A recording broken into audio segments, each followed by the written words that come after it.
Rafiq lived in a small town where life moved slowly, and people often carried heavy struggles quietly. He was a single father, raising his little daughter, Amina, with all the love he could give. His life was not easy. Every morning before the sun came up, Rafiq would leave for work.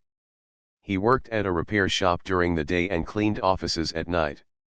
Money was always short, but his heart was full. For him, Amina was not just his daughter, she was his world. Their home was simple, a small rented place at the edge of the town. The paint on the walls had faded, and the roof sometimes leaked during heavy rain. The furniture was old and mismatched, but Amina's laughter filled the house with warmth. To her, it was not a poor home, it was a happy one, because her father was always there for her. Every morning, Rafiq would prepare a simple breakfast of bread and tea. Amina often tried to help by buttering the bread or setting the cups on the table. She was young, but her small hands moved with care, as if she wanted to share the weight of her father's struggles. "Baba, one day I will help you," she would say with her bright eyes. Rafiq always smiled, though his eyes carried a quiet sadness. "You already help me, Amina. Your smile gives me strength." After breakfast, he would walk her to the small school nearby. He worked hard so she could study, dreaming that one day she would have a better life, far away from the struggles he faced daily. Though his work was tiring, Rafiq never complained. When he fixed cars in the workshop, oil staining his hands, he thought of Amina's future. When he swept the long hallways at night, his back aching, he thought of her smile. For him, every sacrifice was worth it. Evenings were the best time of the day. After finishing his long hours of work, Rafiq would return home to find Amina waiting at the door. She would run into his arms, and for a moment, all his tiredness would disappear. They would sit together on the floor, eating rice and lentils, sharing stories of the day. Amina loved telling him about her school friends, her teacher, and the little drawings she made. One rainy evening, as the wind howled outside, Rafiq tucked Amina into bed. The sound of the rain hitting the tin roof worried him. He knew it might leak again, but he had no money to repair it. Still, he whispered to his daughter, "Don't worry, my dear. One day I will give you a better home." Amina held his hand tightly. "Baba, I don't want a better home. I just want you with me."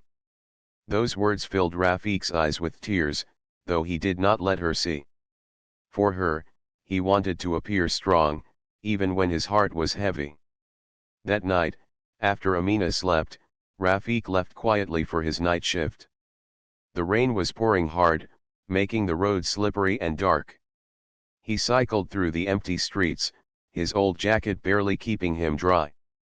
The town was silent, except for the sound of raindrops hitting the ground. On his way back home, near midnight, something unusual caught his eye. On a lonely road at the edge of the town, he saw a car standing still, its lights flashing weakly. The car looked damaged, its front bent from hitting something. Rafiq slowed down, worry filling his chest. He parked his cycle and ran closer. Through the rain, he could see that the car had crashed into the side barrier. His heart beat faster when he noticed someone inside. A young woman was sitting in the driver's seat, her head resting on the steering wheel. Rafiq knocked on the window. "Are you all right?" he asked loudly over the sound of the rain. The woman slowly looked up, her face pale. She seemed shaken and frightened. The door was jammed, but Rafiq used all his strength to pull it open. He carefully helped her out of the car.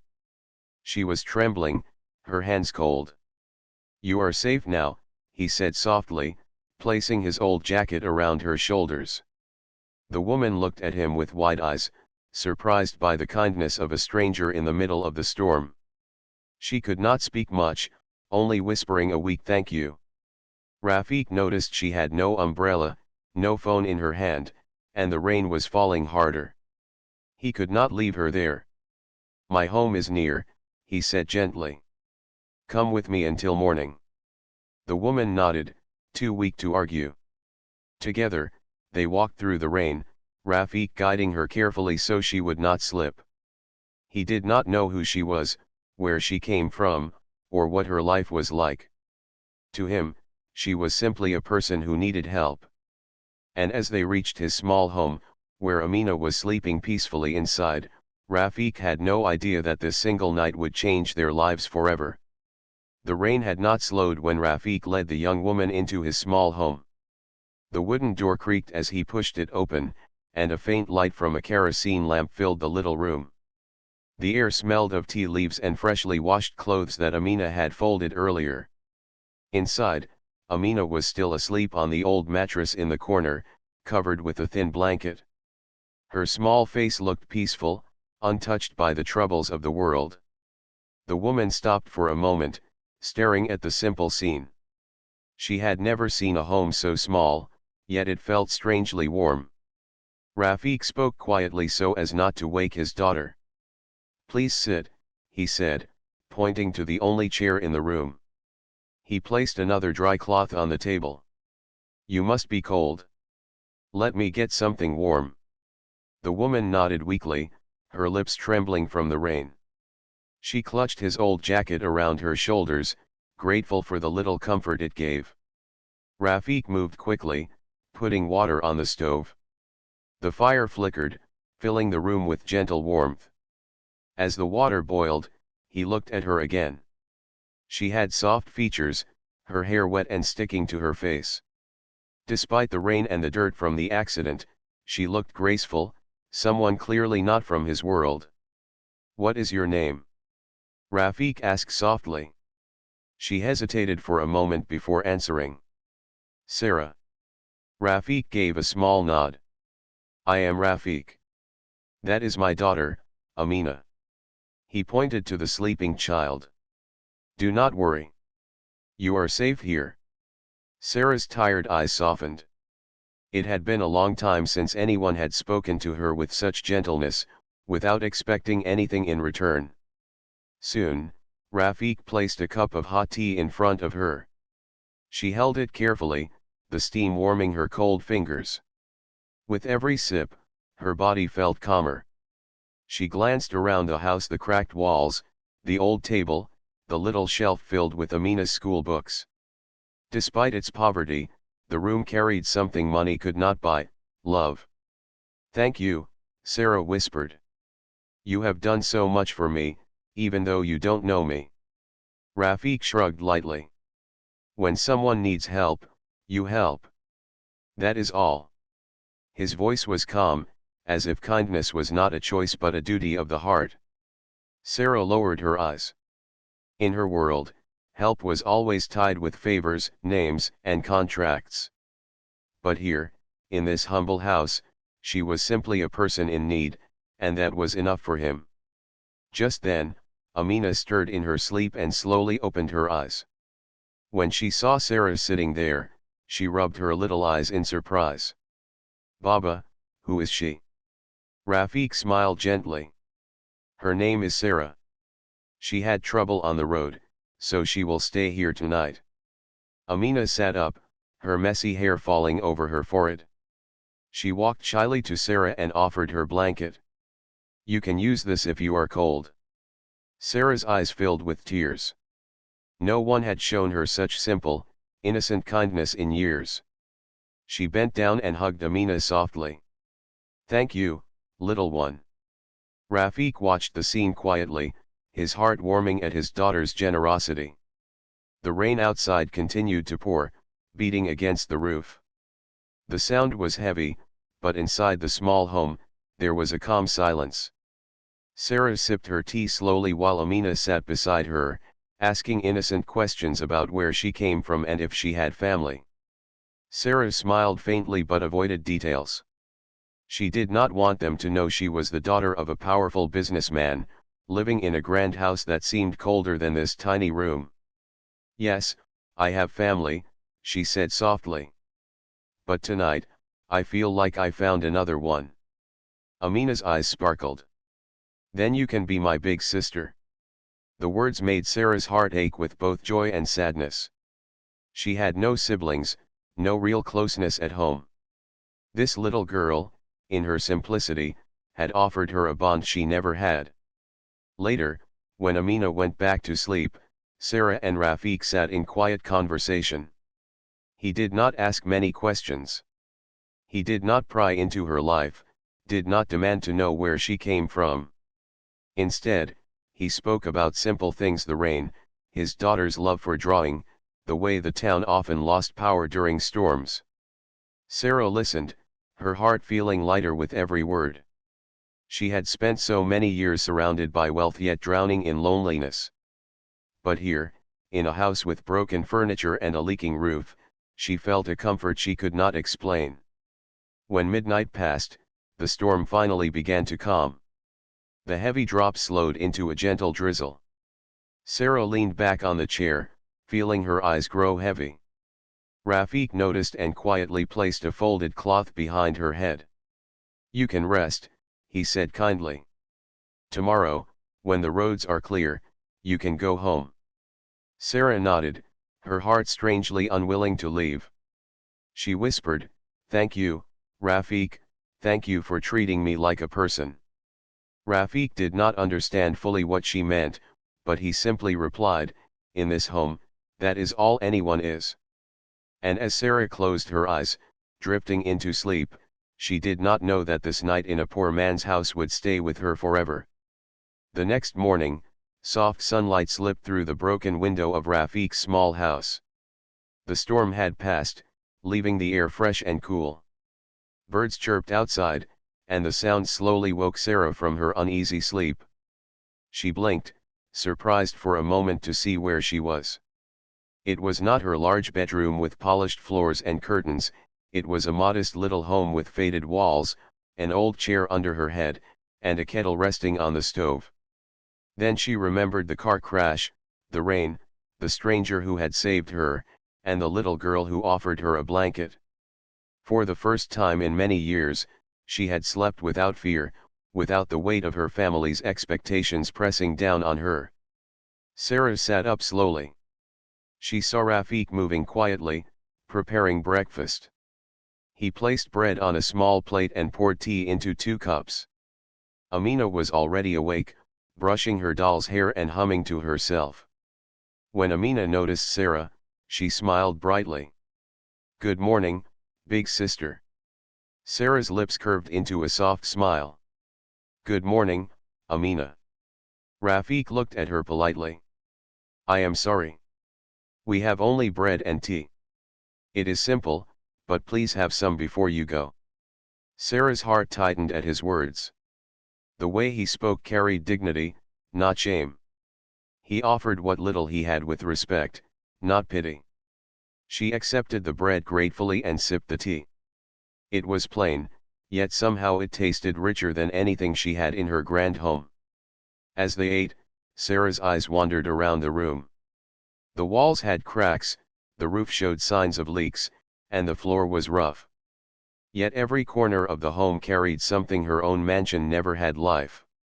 Amina's drawings were pinned on the wall, showing little houses, trees, and smiling suns.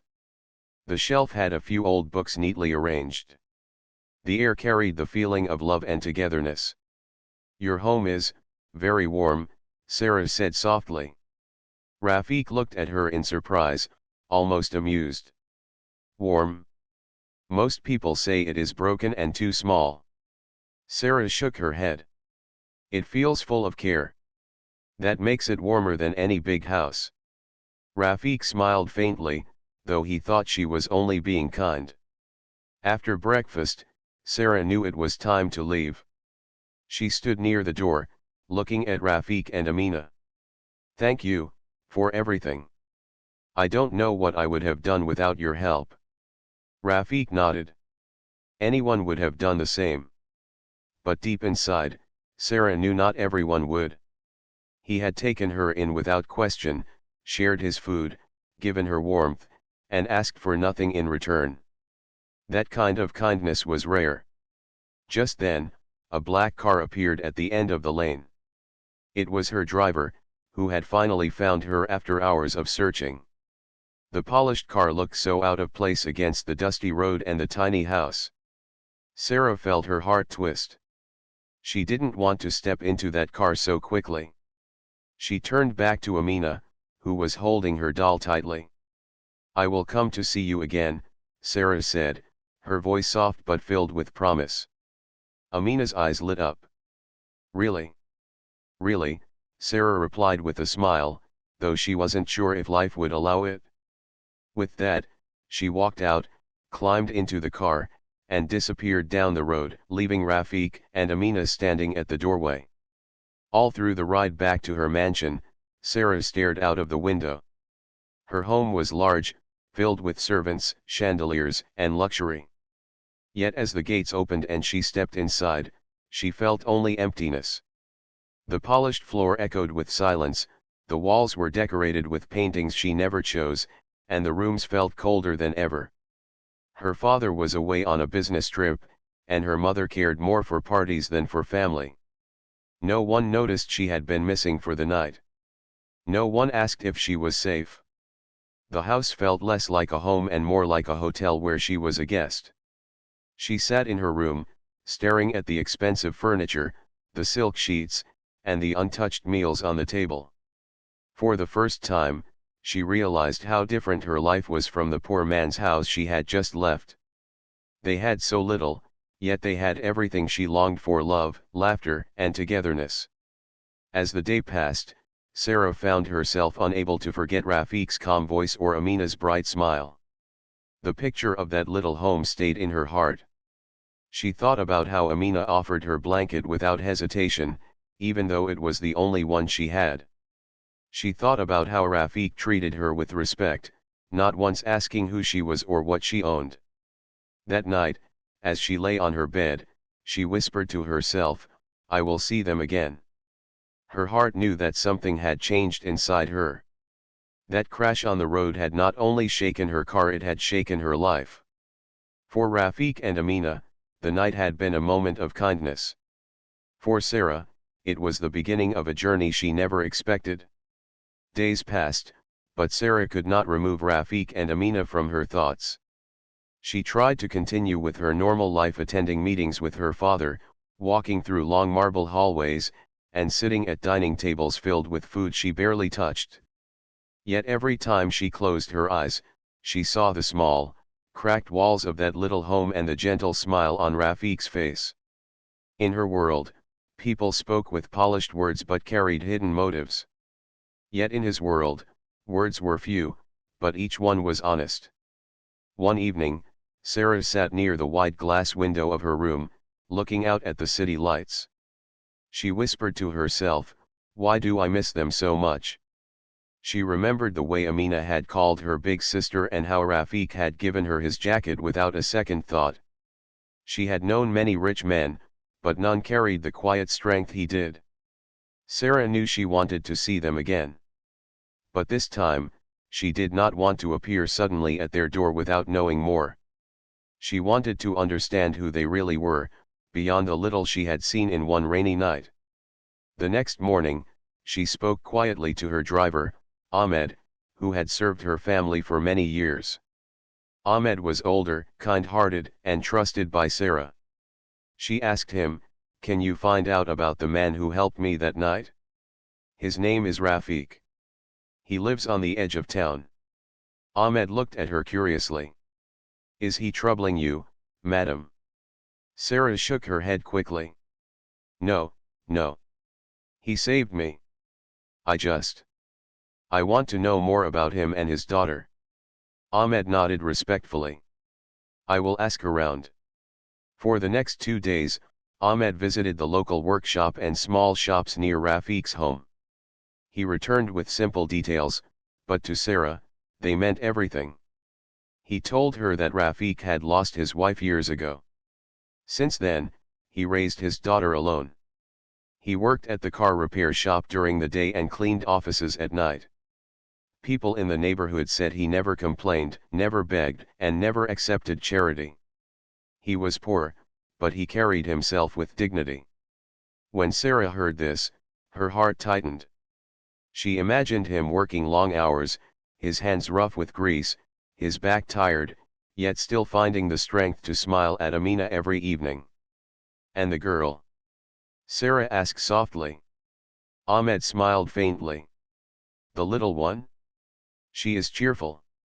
Everyone in the neighborhood loves her. They say she is bright in studies but often comes to school with worn-out shoes and second-hand books. Yet she never complains either. She is happy with whatever her father gives her." Sarah closed her eyes, feeling a lump in her throat. She thought about her own childhood growing up surrounded by toys she never touched, clothes she never wore twice, and expensive schools where she had everything except true happiness. Amina had so little, yet her smile shone brighter than most children Sarah knew. That evening, Sarah sat in her quiet room again, holding one of Amina's drawings she had taken with her accidentally. The little girl had given it to her before she left. It was a simple picture of a house, a tree, and 3 smiling figures holding hands. One looked like Amina, the other like Rafiq. The third was drawn taller, with long hair. Sarah realized it was meant to be her. Tears welled in her eyes. "She already thinks of me as family," Sarah whispered. She knew she had to return. But how? If she arrived in her big car, dressed in expensive clothes, Rafiq might feel uncomfortable. He might think she had come to pity him. That was the last thing she wanted.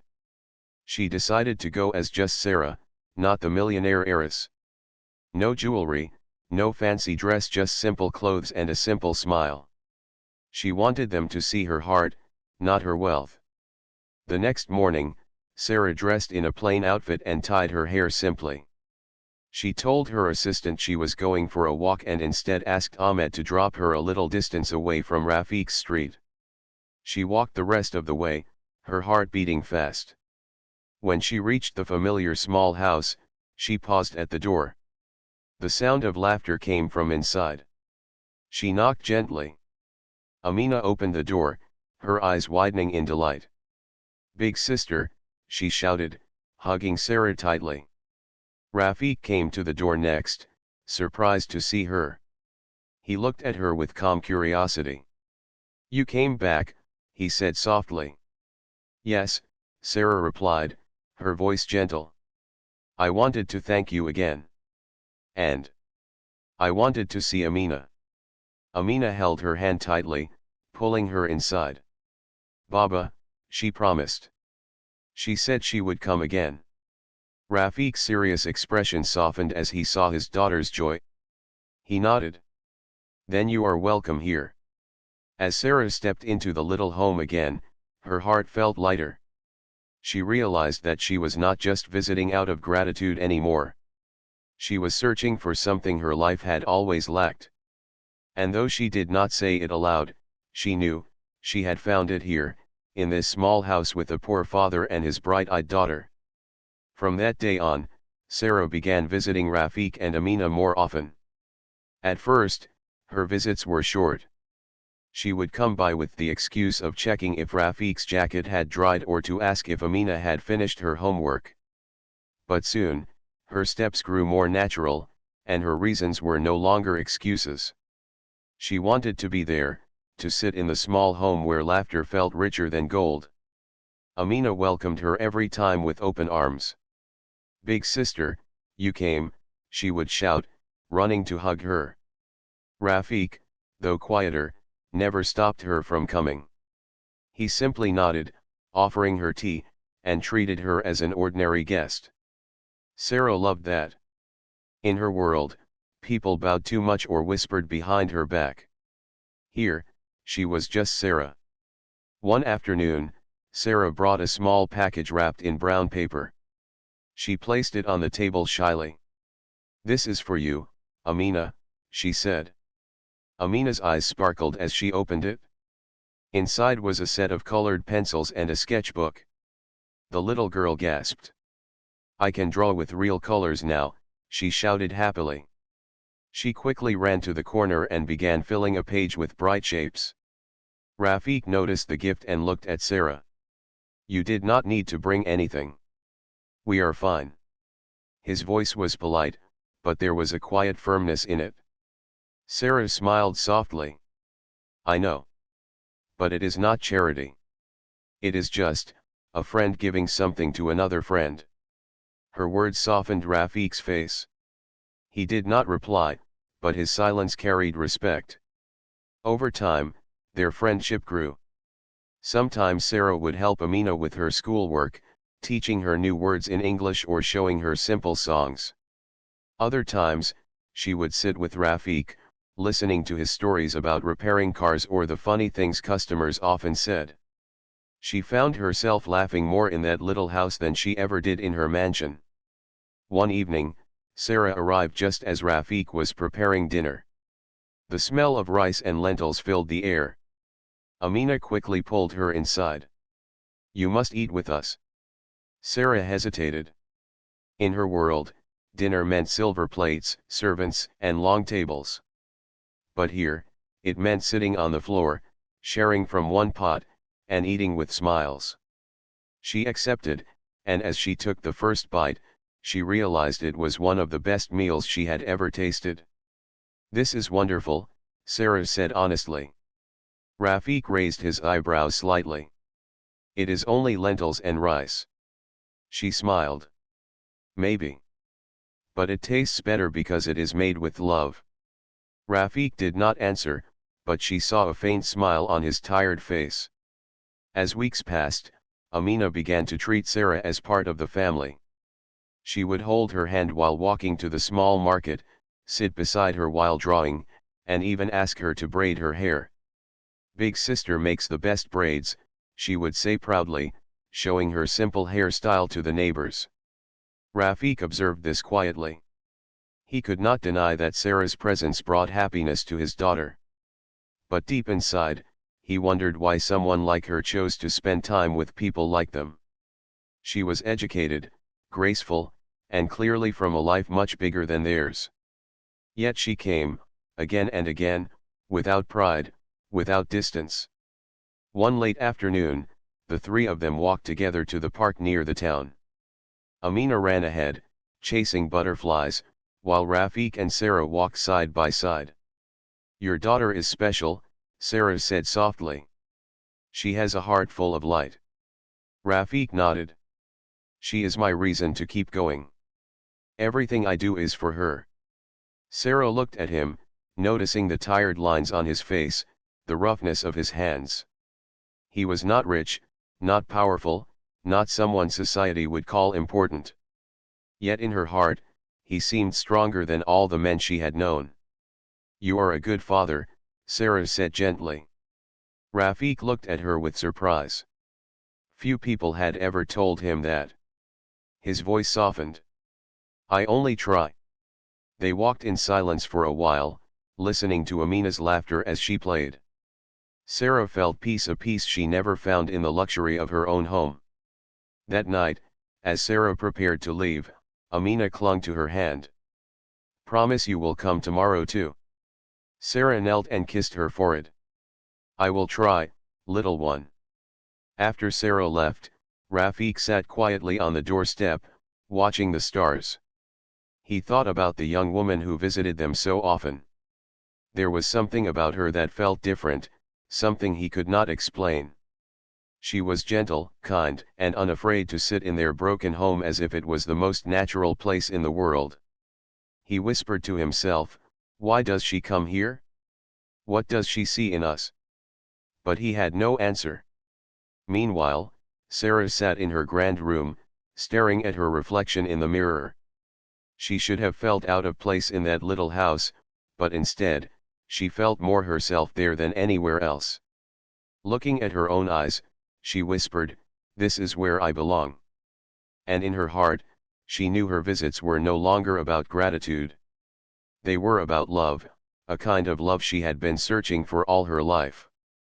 The bond between Sarah, Rafiq, and Amina grew stronger with each passing day. What started as a simple act of gratitude turned into a friendship that filled their lives with warmth. Sarah visited often, bringing books for Amina, helping her with lessons, and sometimes just sitting quietly with Rafiq as the evening passed. But the truth Sarah carried inside her weighed heavily on her heart. She knew she was living two lives, one as the millionaire's daughter, surrounded by wealth and expectations, and another as a simple young woman who found joy in a poor man's house. She feared that if Rafiq discovered who she really was, he might distance himself, and Amina's innocent smile would fade. Sarah promised herself she would tell them one day, but not yet. She wanted them to know her heart first, before they knew her name. One morning, Rafiq walked to the small tea stall after finishing work at the repair shop. He bought a cup of tea and leaned against the wooden counter.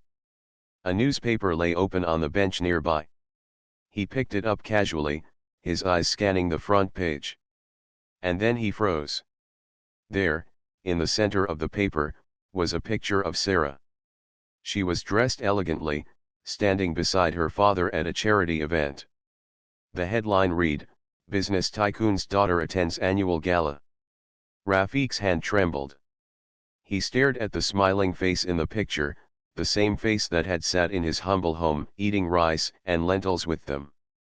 His mind filled with confusion. She is a millionaire," he whispered. The paper slipped from his hands. He felt his chest tighten. Everything suddenly made sense: the grace in her walk, the kindness in her voice, the way she always came with little gifts. She was not just a kind stranger. She was someone from a world far, far above his own. Rafiq walked home slowly, his heart heavy. He found Sarah already there, sitting with Amina, who was happily showing her a new drawing. Sarah looked up at him and smiled warmly, but Rafiq's expression was cold, guarded. "You are different from what you told us," he said quietly. Sarah's smile faded. She set down the paper Amina was holding and stood. "You saw it?" Rafiq nodded, his jaw tight. "Why did you hide it from me?" "From us?" Amina looked between them, confused. "What is wrong, Baba?" Rafiq placed a hand on his daughter's shoulder. "Go inside, Amina. I need to speak with Sarah." Amina obeyed, though her little face was filled with worry. Silence hung heavy as Sarah and Rafiq faced each other. "I didn't tell you because I didn't want to be treated differently," Sarah said softly. "With you, I am just Sarah. Not the daughter of a rich man. Just me." Rafiq shook his head. "You should have told me. Do you know what this looks like? A rich woman visiting a poor man's home out of pity." His voice cracked with hurt. "I cannot accept charity." Sarah's eyes filled with tears. "It was never pity. Never. Rafiq, from the first night you helped me, I saw something in your home I never had: love. Real love. That is why I came back." But Rafiq turned away, his heart torn. He remembered the nights he worked endlessly to provide for Amina, the times he felt ashamed of their broken house. Now he felt small, as though all his dignity had been taken away by a truth he never expected. "Your world and mine are too different," he whispered. "You belong with people like yourself. Not here." Sarah stepped closer, her voice trembling. "And what if I don't want that world anymore? What if I want this? You, and Amina, and this small home that feels warmer than all the mansions I've ever lived in." Rafiq's heart ached at her words, but he hardened himself. "Dreams don't change reality. One day, your family will take you away, and we will be nothing but a memory." Sarah looked at him with desperate eyes. "I don't care about wealth, Rafiq. I care about you and Amina. Please believe me." But Rafiq could not answer. The fear of losing her later felt worse than keeping her close now. He remained silent, his eyes fixed on the floor. Sarah's tears fell. She knew his silence was his wall, built to protect his heart. With a heavy breath, she whispered, "If you ever believe me, I will be here." And with that, she left quietly, her footsteps fading into the distance. That night, Amina noticed her father sitting quietly, staring at the broken roof. "Baba," she asked softly, Why are you sad? Did big sister do something wrong? Rafiq shook his head, forcing a smile. No, my dear. She is good. Very good. But sometimes, people live in worlds too far from ours. Amina frowned. But I like her. She makes us happy. Rafiq pulled his daughter close, holding her tightly. I like her too. But we must be careful with dreams, Amina. They can hurt when they break. Yet as he said those words, a part of him wondered if he was pushing away the very happiness that fate had placed in his hands. Days turned into weeks, and Sarah did not visit Rafiq and Amina. The little house felt strangely quiet without her cheerful voice and gentle presence. Amina often asked, Baba, when will Sister Sarah come back? But Rafiq only smiled weakly and said, maybe soon. Yet, deep inside, he wondered if she would ever return. Rafiq tried to focus on work. He fixed bicycles and small machines at the shop, earning enough to cover food and school fees. But his heart carried a silent heaviness. Each evening, as he walked home, he half expected to see Sarah waiting near the old tree, smiling like before. But the road always remained empty. Amina, too, felt the emptiness. She kept the books and pencils Sarah had given her neatly on the shelf. Sometimes, she drew pictures of 3 people holding hands: herself, her father, and Sarah. She would show them to Rafiq and say, see, Baba, this is our family. Rafiq's eyes would soften, but he said nothing. One afternoon, as the sun began to set, a car stopped near Rafiq's small house. It was large and shining, the kind of car that rarely came into their poor street. Neighbors peeked curiously from their doors. From the car stepped Sarah. But she was not alone. An older man with a dignified face followed her. His clothes and manner showed clearly that he was wealthy. He looked around the humble neighborhood with calm eyes, then turned to Sarah with a gentle nod. Rafiq, who had just returned from work, froze at the sight. His hands tightened around the small bag of groceries he carried. Sarah stepped forward quickly. Her eyes were shining, but also nervous. Rafiq, she said softly, this is my father. The older man extended his hand politely. You must be Rafiq, he said in a deep voice. My daughter has spoken much about you. Rafiq hesitated, then shook his hand. He felt the strength in the man's grip but also the kindness. Still, his heart was uneasy. Why had she brought her father here? Sarah glanced at Amina, who had run out to greet her with a joyful cry. Sister Sarah! You came back! Amina threw her arms around her, and Sarah knelt to hug the little girl tightly, her eyes brimming with tears. The older man watched the scene quietly, then turned back to Rafiq. I wanted to meet the man who saved my daughter's life, he said seriously. If not for you, I might have lost her that night. For that, I will always be grateful. Rafiq lowered his head. Anyone would have helped her. I only did what was right. But the man shook his head. No. Many would have walked away. You did not. That speaks of your heart. Later, inside the small house, they all sat together. Sarah's father looked around at the simple walls and broken roof, but he did not speak of it. Instead, he listened as Amina happily chattered about school, drawings, and how Sarah had been teaching her new words. At last, Sarah's father turned to Rafiq. My daughter told me everything, he said. How she came here again and again. How she found peace in this house. At first, I was surprised. But then I understood. Money builds houses, but not always homes. And she found a home here. Rafiq looked at Sarah, who nodded with tears in her eyes. I told him the truth, she whispered. About you, about Amina, about how much this place means to me. The older man leaned forward. Rafiq, I do not wish to take her away from what makes her heart happy. But I also know you fear the difference between our worlds. I want to tell you this, I do not judge you by wealth. I judge you by the way my daughter looks at you, and the way this little girl smiles when you are together. That is what matters.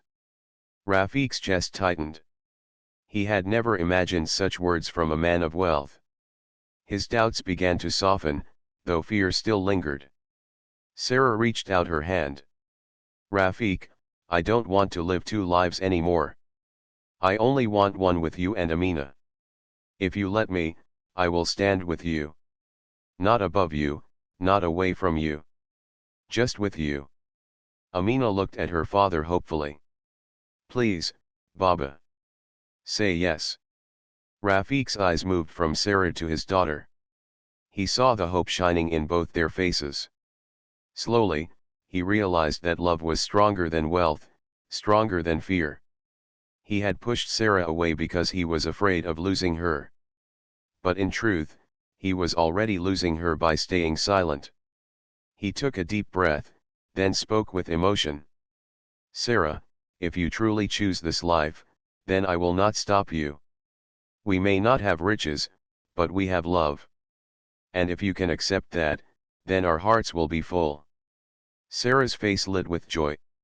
She placed her hand in his, and tears of happiness ran down her cheeks. Amina clapped her hands and laughed, now our family is complete. Even Sarah's father smiled warmly. Then let this be a new beginning. You will always have my blessing. That evening, as the stars appeared, the small house was filled with laughter and warmth. The broken roof no longer felt like a weakness, for under it lived a bond richer than any palace could hold. Rafiq, Sarah, and Amina sat together, sharing a simple meal. For the first time, there were no secrets, no fears, only hope. And in that moment, they all knew, fate had brought them together not by chance, but by purpose. It was not just the story of a poor single father or a rich girl. It was the story of three hearts that had found one another, and chosen love over everything else. A new life had begun.